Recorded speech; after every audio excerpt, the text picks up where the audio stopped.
Hello, BookTube. We're continuing on with my library tour. We're still down on the floor here, and we're going one shelf up. We're just going to keep going on this custom-made bookcase, this wonderful custom-made bookcase that we're doing. So we'll do the Transwise books first. This one has room for some Transwise books. And the first one is it's Leonard Woolf. This is his classic, The Essential Dracula.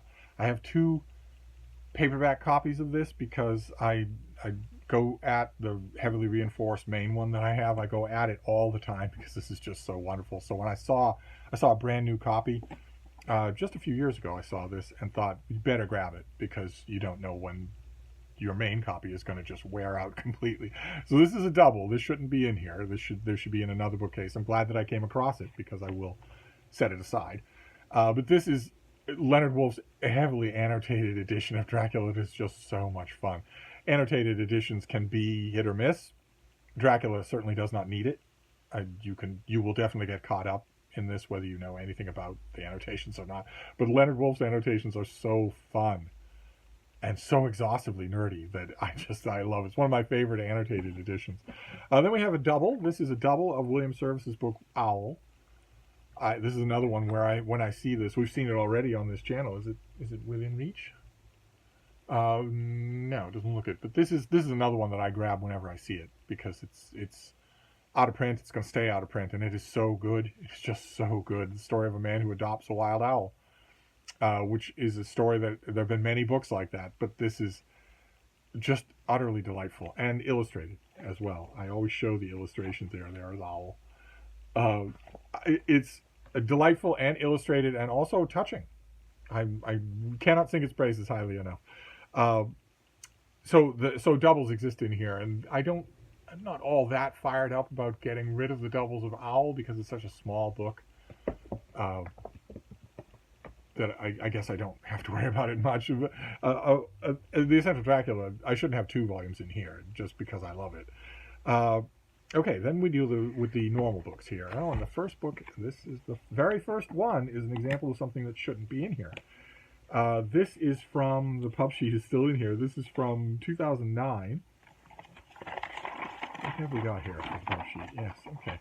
This is from 2009. This is James Davidson's The Greeks and Greek Love. Big fat history about what we would now call homosexuality in the Greek world. Exhaustively researched, quite a bit of contention, quite a bit of controversy around this when it came out from other scholars and other specialists. I love it. I love the way this author writes. Just totally on board. But this is a big fat work of history, so it doesn't belong in here. I have a section in my library for a big fat work of history. There's only going to be a handful of exceptions to that. This doesn't need to be one of them. So maybe that gets set aside as well. Actually, the one that we saw yesterday about the Cambridge Ancient History, Republican Rome, also should not be in here. Okay, then we have a historical novel. This is an extremely popular historical novel. This is Stephen Pressfield's book, The Gates of Fire, about the Battle of Thermopylae, about the subject at the heart of the Zack Snyder movie 300. This is a really, really solid historical novel that is just, we know what's coming. It's an extremely well-known story, so the plot beats are predictable, but marvelously done. And my estimation for it only goes up as time goes on. What is this next one? Oh, it's Bright Green. Oh, right. Yes, okay. This is a lovely thing. I didn't see this coming. This is, Let Me Tell You. This is collected little stories, essays, and occasional prose by Shirley Jackson. And this lovely thing with the weird bright color and the deckled edges there. I love this volume. Absolutely love it. And I guess it does belong in here. I'm almost tempted to say that it doesn't because it's occasional prose and most of it is literary. So there's a bookcase for that in another room. But no, a lot of this is not. A lot of this is autobiographical little bits and pieces. So I'm perfectly happy to have it stay. Oh, okay. Here's another new release. This came out. Still got the pub sheet in it. This came out. When was this? Look at you. Look at this mess. 2018. So we would have been talking. I probably hauled this in a mail haul. I thought it was really good though. This is Bruce Schneider's book. Click here to kill everybody. Security and survival in a hyper-connected world. And in the 3 years since this came out, 5 years since this came out. Subjects of internet security, data breaches, end-to-end encryption, all that sort of stuff has only become more urgent. But I really enjoyed this. Tech books for popular audiences like this that manage to do this well. We saw one earlier, right, with Worm by Mark Bowden about the Conficker virus. That's another example of what I'm talking about. The kind of affects everybody tech writing that's done really well. It's done really energetically for every reader, for the reader who does not know a lot about tech, which is me. So I really enjoyed it. I guess I must, because I brought it in here. Okay, then we have the Journals of John Cheever. This lovely white edition here. They are startlingly barbed. John Cheever was, well, any of you who've read his short stories will know that he's pretty unsparing. He's not a sentimental short story writer at all. And the main impression that you get when you read his journals is that he was harder on himself than anybody. These are self-pitying, of course, is the way with alcoholics. There's no way to avoid it. But also sharp as a knife towards himself and everybody else. These are not dirt dishing journal entries at all. Instead, it's really revelatory. And I read this when it first came out. This came out, I think, in the early 80s, this volume. Is that right? 1990. I read this when it first came out and thought, well, the private journals of an author, there's certainly some bombshells there, some things that I didn't expect. I learned something about Cheever, definitely, in the course of reading this. And then I let it go. And then a while later, years and years later, there was an article. And I'm ashamed to say that I don't have it in here. I didn't keep it. I don't remember who wrote it or where it was, but I'm sure that I could find it. I'm sure if you type this in to a Google search, that article will be one of the first things to come up. I think it was something like 20 years ago, where a writer for one of the periodicals that I subscribed to went at the Journals of John Cheever afresh in an amazing way. I don't know that there's anyone who read that article that didn't come out of it thinking, well, I simply must read the Journals of John Cheever. I did. I thought I simply must read these things again, because the author of that article essentially made the case that this is the Journals of John Cheever is one of his greatest novels.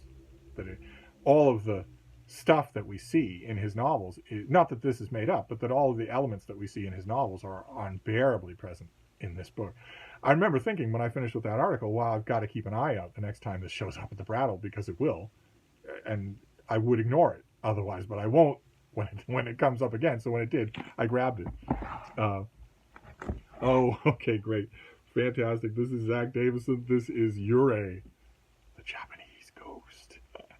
This is a great book from, who did this? I should shout them out because it is absolutely lovely. It's just beautifully done. Chin Music Press in Seattle did this. No idea if they're still in business. But this is... This is a book all about the Yurei, a particular kind of Japanese ghost. Usually appears in the unbearable height of the Japanese summer, often crawls up out of a well, black tangled hair, pallid skin. Zach Davidson goes through a lot of famous Yurei stories, a lot of the places that it has in Japanese folklore, and also he opens the book with his own Yurei story. I loved it, absolutely loved it. Loved it so much that I passionately pitched it to an editor of mine at the time who let me write about it. I'll see if I can find that review, but I don't know if it's still in print, but what a book. I loved it so much.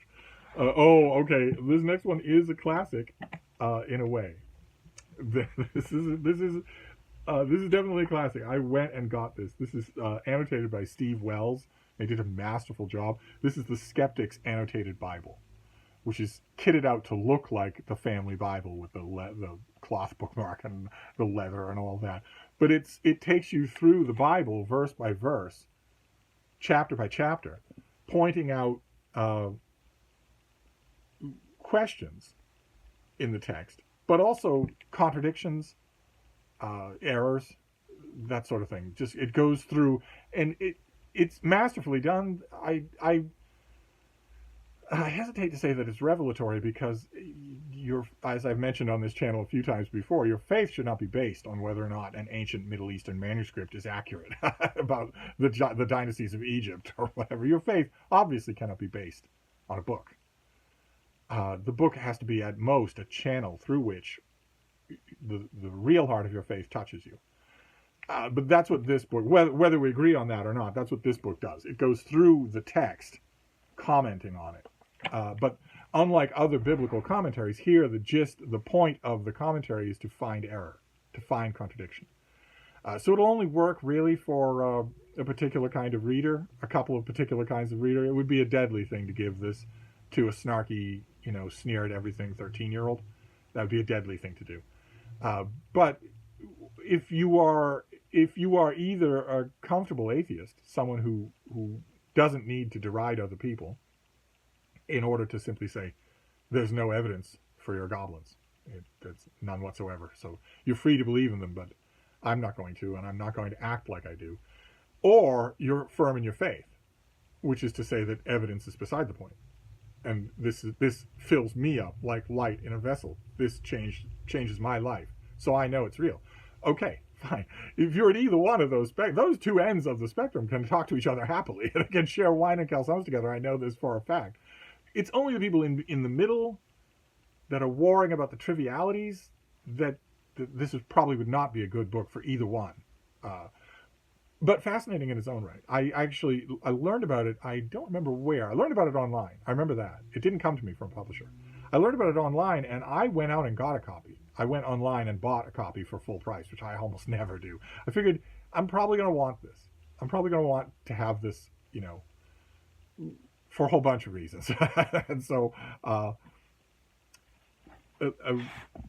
okay. Oh, these next. Oh, how nice! I forgot that I did this. These next two are actually a pair, and I actually put them together. That's a rare amount of thought. This is by Steve Brassette. This is The Rise and Fall of the Dinosaurs, which is his book about the whole reign of the dinosaurs. My copy is full of reviews that I clipped out and put in there, but not my own. I reviewed this, but I don't think I ever saw the print version of my review, so I didn't clip out my own. And then his companion book, The Rise and Fall of the Mammals. So they're meant very much to look like a companion to each other. That's fantastic. Hoping that he does a third one on The Rise and Fall of Birds, or The Rise and Reign of Birds would be great, or insects, or trees.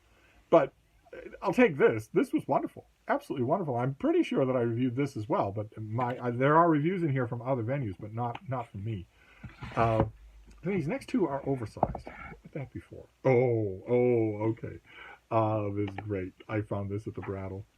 When did I find you? Let's see. Oh, quite a few years ago. But I think we were probably still talking. I reinforced this with tape and whatnot, barbaric means that I would not use now. This is Henry Hart's book, Venetian Adventurer. It's a biography of Marco Polo. It's bigger than a normal hardcover. And it has some artwork in it, but not enough to justify how bigger it is, but I love it. Absolutely love it. Marco Polo is kind of weirdly underserved for biographies, but even so, this has such a knowing air to it that I rest assured, if I saw another hardcover with a dust jacket at the Brattle, which could easily happen, rare as this is, it could easily happen, I would grab it and reinforce it correctly instead of with clear plastic packing tape. But when I did reinforce it, I then reread it and loved it. This takes you through Marco Polo's life and also his life as reflected in his famous book, which is two different things, and takes you through also with black and white photos, takes you through the lands that he explored. Wonderful, absolutely wonderful stuff. Wish that it had 10 companions on the shelf. I wish that we were talking about 10 very popular Marco Polo biographies, but as far as I know, there haven't been in English, and that's a shame. And then the final one here is also a Brattle Haul. Of course, this is from 2020. This is Built in Boston by the great historian Douglas Shantucci. And it is oversized because it is absolutely full of black and white photos of all of the architecture of Boston. You get plans and period illustrations, and also the very best, look at that, Trinity Church. That was Douglas's strong point. You get both contemporary etchings and also photographs from when this came out. This is great. Douglas Shantucci is largely great. He's a landmark historian. I had the great pleasure to get to know him, and I was his final editor. and really enjoyed the experience. And makes me a little wistful that I didn't do more with the opportunity. I should have. I very much should have. But still, we had our fun times. So so that is it. That is this shelf of this library, and I believe that the next 3 or 4 shelves I will be able to do on a chair, like a normal person, instead of sitting on the floor. That would be great. So I will wrap this up, and we will find out together tomorrow. Thank you, BookTube.